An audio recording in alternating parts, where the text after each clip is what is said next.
Apprehension is first catching up with container freight stations based in Mombasa on what has been described as a scheme to push them out of business. Now, the container handling facilities, with an estimated investment of over 20 billion shillings, say they're now facing tough times as imports now get channeled directly through the SGR to Nairobi, thereby cutting them off. On the flip side, though, while some argue that SGR has injected efficiency and speed, there's growing fear that many in Mombasa will lose their jobs and the economy in the coastal city will sink. Here's KTN's Francis Ontomwa with more.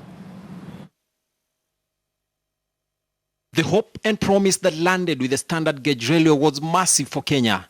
Top analysts described this as a first in unlocking the country's economic potential. But even with that, not everyone was swept by the excitement. For long-distance transporters, cargo handlers, and those in clearing and forwarding, the doors of hell may have just opened. Kenya Railways, or SGR, is just a transporter like any other transporter. What does that mean? That means they are supposed to compete with the other transporters who have been in the market. Section 21 of the Competition Act on Restrictive Trade Practices provides agreements between undertakings which have as their object or effect the prevention or lessening of competition in trade in any goods or services in Kenya or part of Kenya are prohibited unless they are exempt in accordance with the provisions of Section D of Part 3 of the Competition Act. During this confusion, there are some cartels. There are some cartels who are benefiting. There are individuals who are benefiting in this. It's not the government benefiting. And let me tell you that for sure. The Container Freight Stations Association of Kenya has released a report that reads in part, "It is an accepted fact that cargo belongs to a specific importer or consignee and not the government. Evidence of this is in the bill of lading, which is the document of title to goods.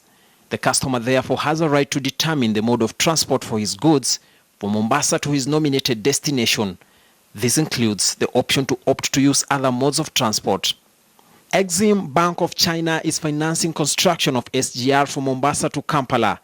Part of the preconditions for financing was that the government of Kenya will ensure that KPA signed a long-term service purchase agreement and a take-or-pay agreement with KRC to guarantee a minimum freight throughput. KPA is not ready to suffer the setback, which is perhaps why the mandatory order has to be reinforced. Najua juzi hapa nilikuwa nasema hapa and people made mockery out of this conversation. Niliwaambia bandari utendakazi wahamishwa and they laughed at me. But you will not stop me from saying you are now implementing it. I'm even contemplating going to court. Our young people that are suffering with joblessness watazidi kuwa wahalifu. But does the take-or-pay agreement amount to giving the SGR run and operated by the Chinese an undue preference and subjecting other transporters to an undue disadvantage?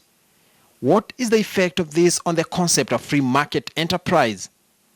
Francis Ontomwa, KTN News.